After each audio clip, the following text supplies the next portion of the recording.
Good day to you. My name is Kent Darwin. This is a first fully illuminated photograph of the Earth ever seen.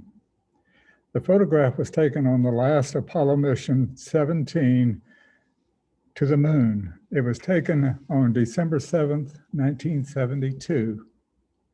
It is called the Blue Marble and is considered one of the most reproduced photographs ever made. This also shows that we as a body of people are integrated on our planet. Our focus will be on three major questions. Must we change? Can we change? Will we change? Must we change? For the several decades now, the scientists have been saying we must change. And now we see nature telling us, showing us that we must change because of the catastrophic events that have been taken around the world over the past several years. The space that we look up at is not this vast expanse that we really think of as we sit and stand on the Earth looking up.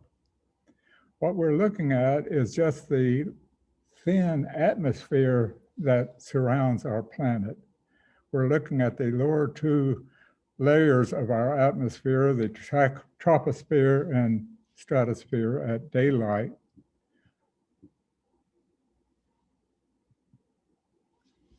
Unfortunately, each day we're dumping 110 million tons of man-made warming pollutants into our atmosphere every day. Dr. James Hansen, who is basically the father of climate change, he's with the Goddard Institute as a manager of atmospheric studies. He shared a different analogy of this particular slide. He said it only took two atomic bombs to end the war with Japan. For us to equal the amount of pollutants we're putting in the air, he said that we would have to detonate 500,000 atomic bombs every day. Basic way that our planet works with the sun. The sun sends energy to the Earth in the form of light. That light is warmed by the Earth, and some of that heat is re-radiated back into space, and some is trapped in our atmosphere, which has been good because it's kept our surface temperature of our Earth the same for several years in this past century. However, we have now begun warming our atmosphere to the point of a potential major change in our climate, causing climate crisis.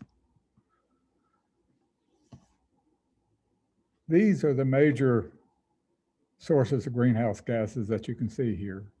I would really like to focus on the thawing of our permafrost because it's warming twice as fast as anywhere else on our planet. And if we get thawing enough where the permafrost does thaw, then we will be putting a lot more methane into our atmosphere, and it's even more harmful than carbon dioxide. And show you how much warming that has been done in Siberia, a part of the Arctic. The temperature on the 19th of May of last year reached 80 degrees. Its average temperature is 50 degrees.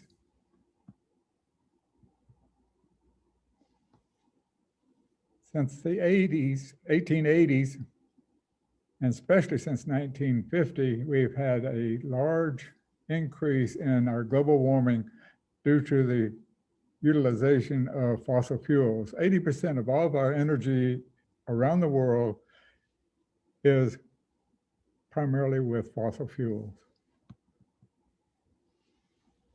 Since 1880, we've been able to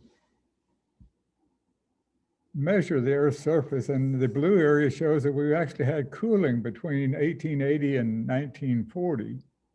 Unfortunately, in 1940, we had World War II. We had to use fossil fuels to build armaments, ships, planes, land vehicles. And then we had to have fossil fuels in which we use to fly the planes,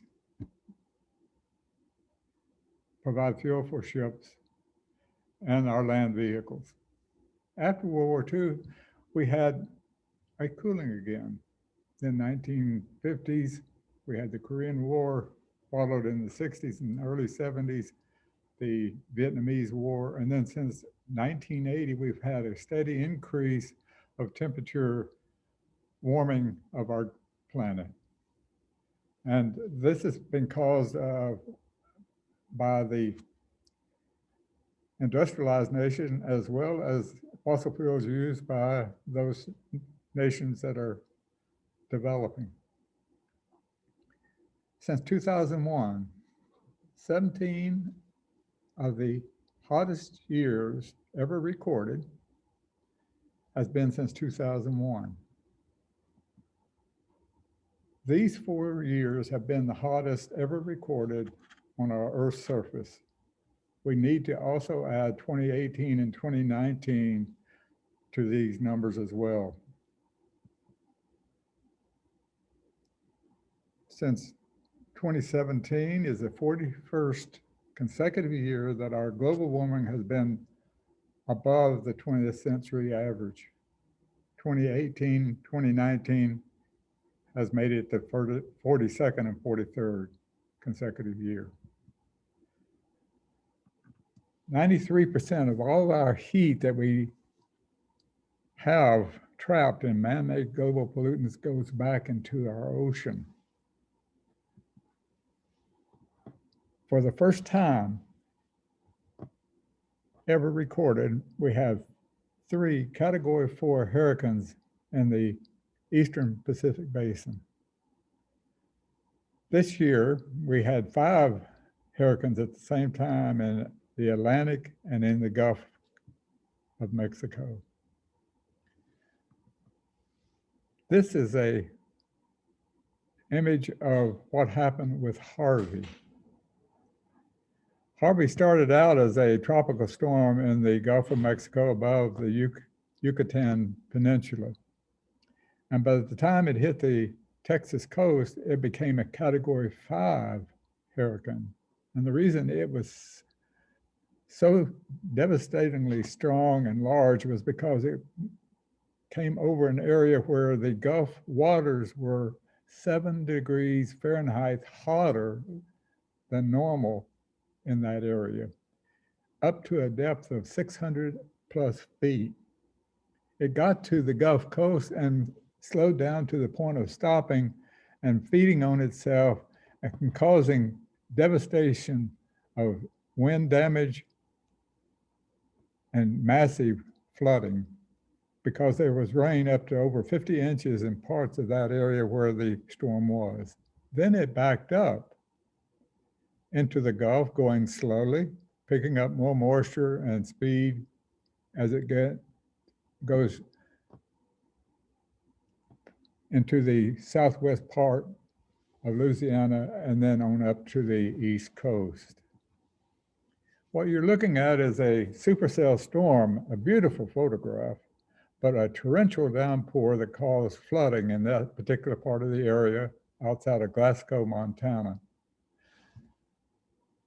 This photograph is a downburst of rain called a microburst outside of Phoenix. Again, a massive amount of rain in a very short period of time causing major flooding. A unique photograph where they called it a precipitation bomb. There was 4.9 feet of hail that fell in just 15 minutes. But look at the 2 automobiles. No windows were broken, and there were very little damage to the exterior of the automobiles. This was because most of the hail that fell were very, very small, pea-sized to dime. Monsoons are getting more devastating. because of the climate warming and the extra moisture that we are picking up from the warming of the ocean. This is a photograph of a part of India where not only did they have very, very heavy rains from the monsoons, but the monsoon also destroyed the levees, causing massive flooding of that area of India. The opposite happens when the pattern changes to the point we have weather changes of precipitation. The São Paulo state, Brazil, became a drought area. Their normal precipitation route moved. If you look on the far hillside, you can see where the water was in 2015, and in less than 2 years, you can see now what it looks like from this photograph. Devastation happens when we change the climate patterns.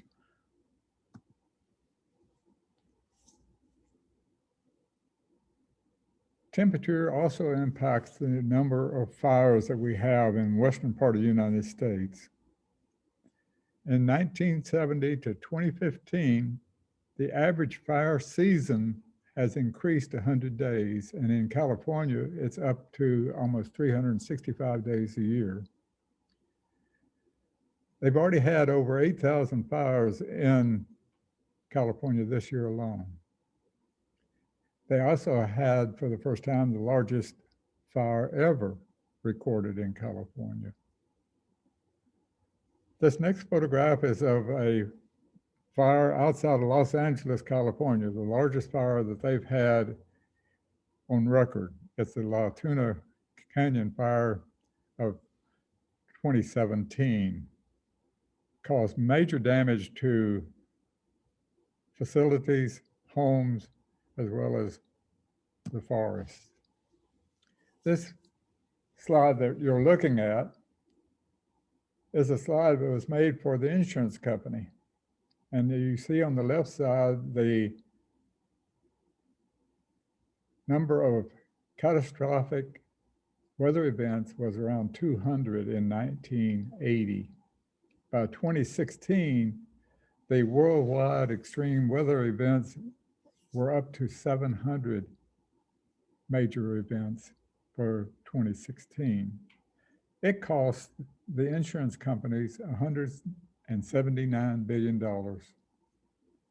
That is only what was covered by insurance. The amount of loss without insurance would probably come close to equaling what the insurance paid out. The next slide is actually two slides in one. The first picture is of a glacier in southwest Greenland in 1935. Then shortly thereafter, you'll see a second slide showing what the melting has done to that glacier in 2013 and what happens to the water from the melt. That's the glacier that you see. That's what you now see from the photograph of 2013. This graph also shows you the amount of melting that is taking place. And in 2016, there was 267 billion tons of ice and water that went into the Atlantic that increases the sea level. It has been that average number of 267 billion tons for the last several years. They project this year, it'll be 400 billion tons. The scientists use another analogy for what does 267 billion tons look like. If you had 2,000 elephants on a cliff getting ready to jump in the ocean, and they jump, those 2,000 you would need to have jump in the ocean every second.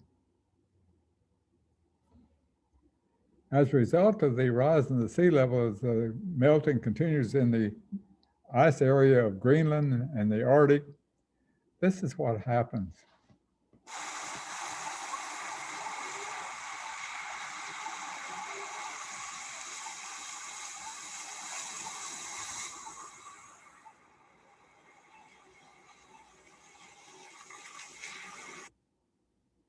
The designers of the infrastructure of the street and sidewalk that you see did not intend for high tide to be covering it as it does today.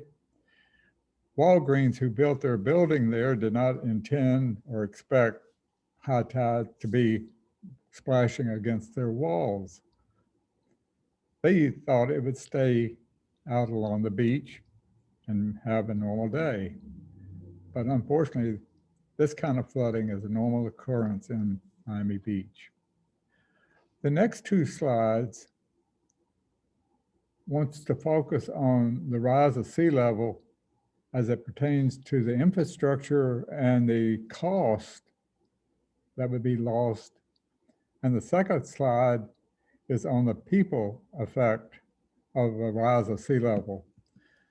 You see here the 10 largest coastal cities around the world and how much would be at asset risk if the sea level rises to what is projected by 2070 by the scientists.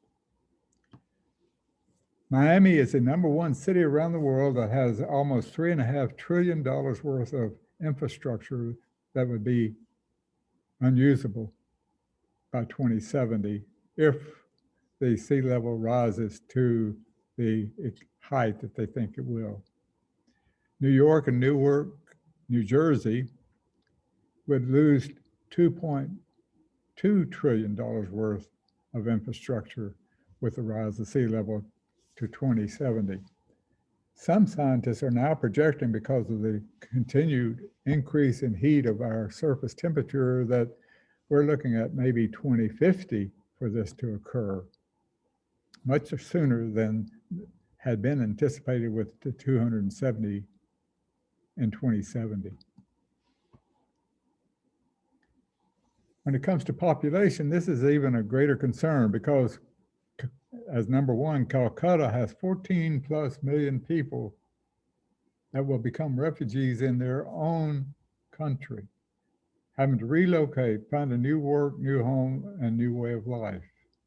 And if you look at #9 on this particular graph, you'll see Miami with almost 5 million people who would be at risk of becoming refugees in our own country, needing to find a new home, new work, new way of life.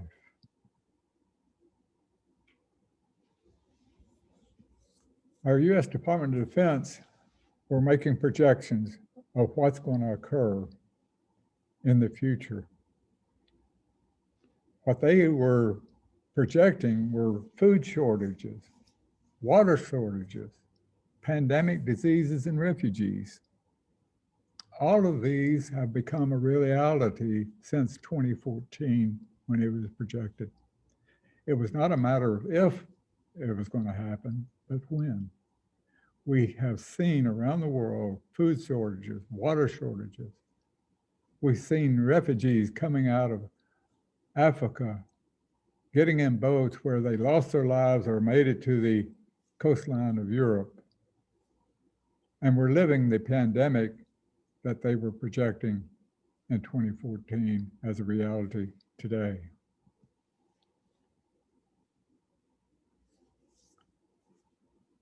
The scientists are showing us that as our Earth gets warmer from the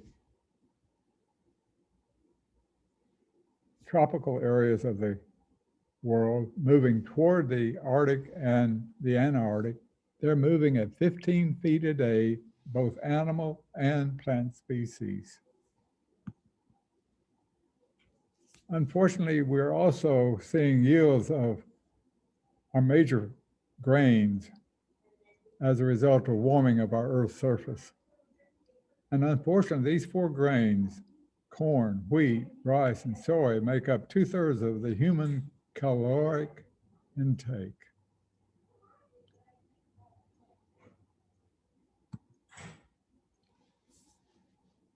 This is an unusual reality. The sea turtle's sex is determined by temperature. In the northern edge of Australia's Great Barrier Reef, today 99% of all green sea turtles are female. Only 1% of those turtles that crack out of their shells are males. We do not know how many of those 1% make it back into the ocean and get to the age of the ability to help reproduce more sea turtles. This species is very much at risk because of this temperature rise that we are experiencing.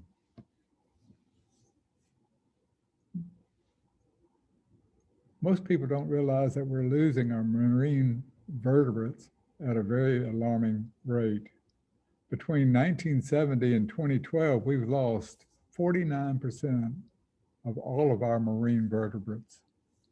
And so they are at risk. This next picture, the little frog that's looking at you is called the golden poison frog. And it's looking at you as if it's saying, what are you doing to me? I'm part of this 50% of land-based species that will be lost in this century if we don't change our ways and reduce the amount of fossil fuel and rise of temperature on our planet.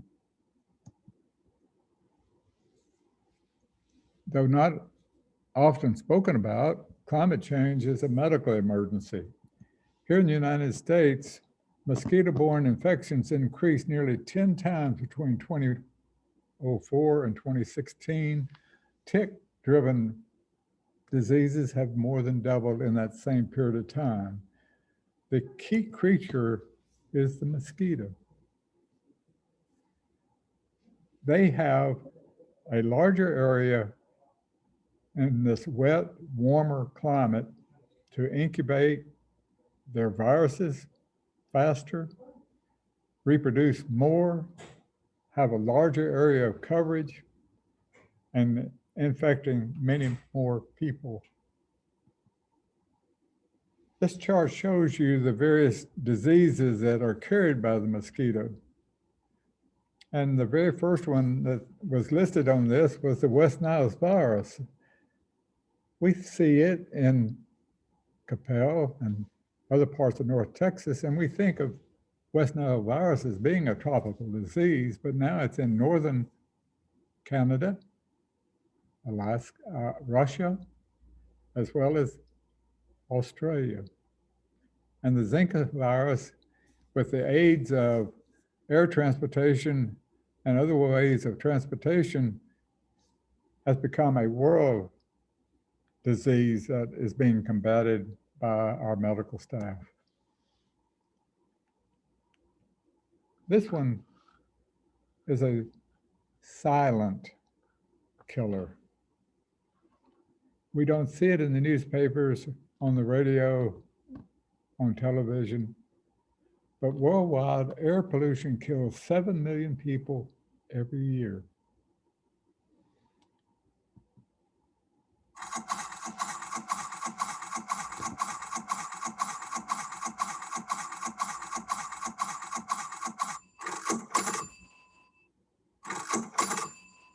The number one threat to our global economy is the cost of carbon. And you can see on either side of the cash drawer or the cash register what is influencing this threat. Political instability, drought, infrastructure loss, refugees, famine, storms, rise of sea level, and others. So the question comes, must we change? And the answer, of course, is yes, we must change. The second question of this presentation is, can we change? Yes, we can. We have solutions at hand. And this is where we take the information that was so serious and devastating in the first question. We now have some answers that we should be focusing on to reduce carbon emissions and the use of fossil fuel. The first one is wind power. In the year 2000, they were projecting, hoping to reach 30 gigawatts by 2010. By 2016, they had exceeded that goal by 16 times. You might say, okay, that's good. Gigawatts. What is a gigawatt? 1 gigawatt is enough energy to supply 725,000 average homes. So if you take their first projection of 30 gigawatts, you multiply that 30 times 725,000 houses, and by 2016 it is up to 16 times. You take the number and multiply that by 16, you have a significant increase in the use of wind power. Texas is the largest supplier of wind energy in the United States. Texas is about 17% using wind power today, which means that took 17% of energy away from the other sources for energy, primarily coal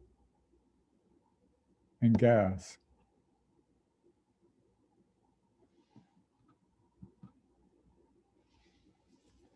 It did not come easy.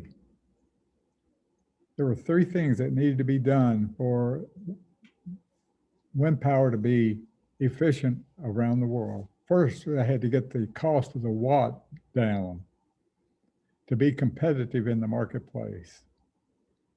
The second, they had to get the quality of the batteries more efficient, longer lasting, and more compatible from a competition standpoint of cost.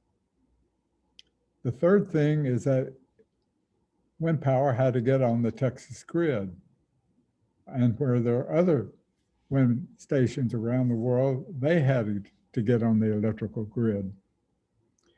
But we saw this major growth, even though it started in 1980, it really did not impact and start a major upturn until around 2002, 2004. And we've had nothing but a major growth since that time. This is a remarkable slide. If we take the worldwide supply of energy from wind, we would have enough electrical energy for the world's consumption in 1 year 40 times over. So once we get the wind farms planted, once we get on the grid, once we got the batteries in place, we can be extremely competitive using wind, not fossil fuel. Solar is another major focus on reducing fossil fuel pollutions into our atmosphere. In 2002, they were hoping to have just 1 gigawatt of energy. They exceeded that by 17 times. And in 2016, it had already been exceeded up to 75 times the amount that they were projecting. Its growth followed very similar to wind energy. They had to get the cost of the watts of energy down. They had to be able to get the battery quality they needed to be competitive, where it could be stored when the sun's not shining, and also had to get on the grid. And this, again, followed the same pattern almost. From 2002 onward, we've had nothing but a positive experience. Texas is 20% solar power now for its energy. So between solar and wind energy, Texas is now 37% providing energy sources to the state of Texas. Again, impacting in a positive way clean energy versus what was done with fossil fuel. Let me show you in this slide the example of the cost that we were talking about. Back in 1976, the cost of just 1 watt was $79.40. It's now down to 28 cents in 2018. It's now competitive with coal, with gas, with hydroelectric, and with nuclear energy. So there's reasons to go to this as a clean air source of electricity. Some areas of the world are bypassing fossil fuels completely, as illustrated in this little photograph. One solar panel is enough energy generated for this small home.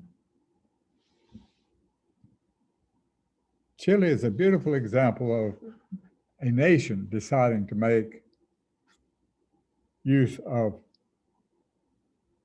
solar power for their entire nation.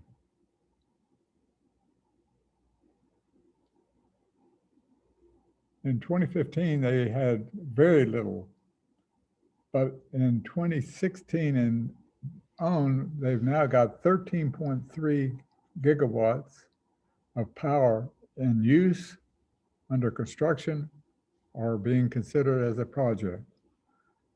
They have done this since the Paris Accord in 2015. They said we're going to not only meet our objectives, but we're going to exceed the objectives of going with solar power around the world, around our country.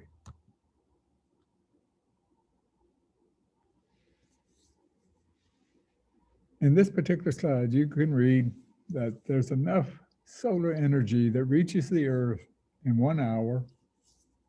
And if it was converted to electricity, it would provide enough electricity for all of our needs around the world for a full year. So every solar farm that is manufacturing, we're reducing fossil fuel needs. And we're doing it with clean energy. And we're doing it with competitively priced clean energy. This is a very positive movement for us. And in fact, as jobs are lost in the fossil fuel industry, we're seeing major gains in jobs in solar and wind power and battery energy industry.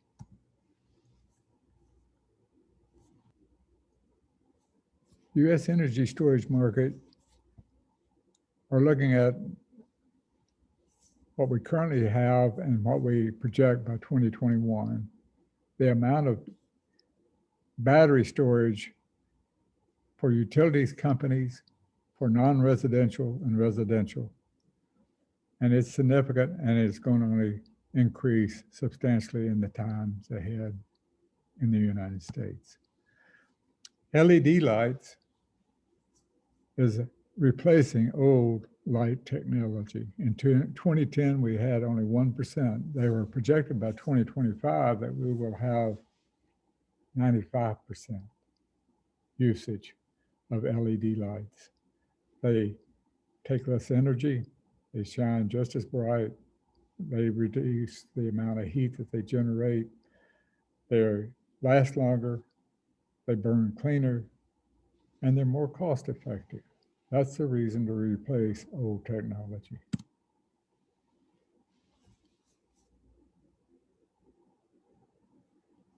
These 50 automobile manufacturers currently manufacture electric automobiles, cars, trucks, SUVs, and some of them are building 18-wheelers. Tesla sold PepsiCo 125 18-wheelers so that they could determine how efficient and reliable those 18-wheelers are to get their products to their customers. Walmart purchased 100 18 wheelers from Tesla for the same reason. How efficient are they? How reliable are they? Are they cost effective to get their products to their stores? An 18-wheeler Tesla battery has a driving distance of 400 miles and can be recharged in 1 hour. That means a driver can stop for lunch, plug in his 18-wheeler to be recharged, go in, have lunch, talk with other drivers, come back out, unplug his battery charger, get back in the truck and start driving again with a distance up to 400 miles, but it's based on how many hours he can drive and how many hours he has left on his given day that he can drive. So the question is, can we change? Yes, we can change. Will we change? The 2015 Paris Agreement of 195 nations agreed to reach net zero greenhouse gas emissions during the second half of this century. They had targets that they set and agreed to for themselves, and some are exceeding the target that they'd set for 2035. Even some of it surpass their target for 2050. Others are reaching their targets by 2035, 2050, and beyond. Some are struggling to get to their 2035 target. The United States was a major player in this Paris Agreement and getting it signed and implemented. Unfortunately, we withdrew from the Paris Accord, and we are absent without leave because we are one of the major contributors to the greenhouse gas emissions that are taking place around the world. People are marching on Washington, D.C. and other major cities saying, we want to be a player in this world of reducing greenhouse emission, that we need to be a part of the world community in this fight that we're talking about to reduce the carbon emissions and make our world a better place for those who follow us. So this whole presentation is encouraging you to join, using your voice, your vote, and your choices. And use your voices and your choices and your vote to speak to the truth to power, like your world depends on it, because your world does depend on it. My last slide is a focus on nature. And from my standpoint, nature should take over marketing and PR for science. Because as I stated early in this presentation, that scientists are very bad at public relations and marketing. Nature is not. Nature is in the news almost daily around the world, revealing its catastrophic effects and weather events around the world. Nature does not have a voice, so it doesn't lie. It only shows us what happens when man interferes with the laws of nature and the devastation that it can bring upon various parts of the world.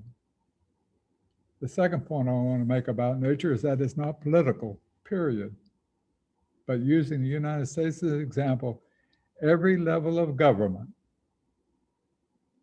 from federal, state, local, county, and city, needs to be an ally of nature to help reverse this trend of carbon emissions that is ruining our earth.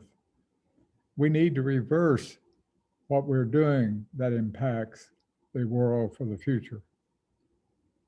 My third point about nature is that it has no religious affiliation.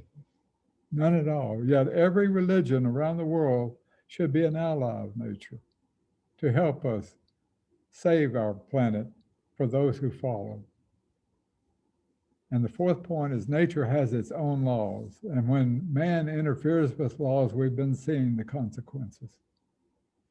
If I substituted the name or the word science and PR and marketing, it could be challenged. Scientists could challenge themselves about what they promote and what they market. Politicians could challenge the PR and marketing. Religions could challenge scientists' comments, marketing, and PR.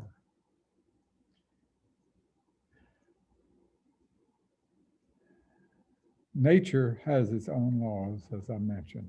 But if I put science has its laws, those laws could be challenged and are challenged by politicians, by religious leaders and congregants, as well as other people around the world without affiliation with a religion or politics could challenge what is going on with nature if we use the word science in place of it.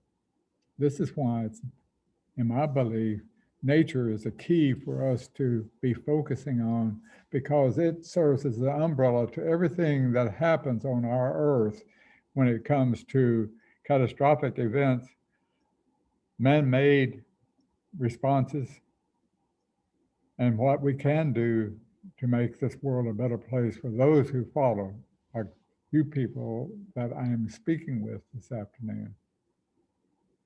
My whole presentation is hoping to reduce the things that are causing us most damage and most concern about the future of our own planet.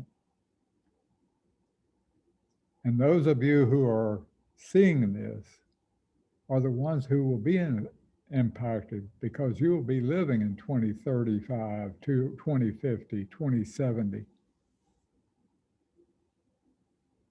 And I encourage you to use your voice, your vote, and your choices to help us make our planet worthy of good life for those who follow. Thank you very much.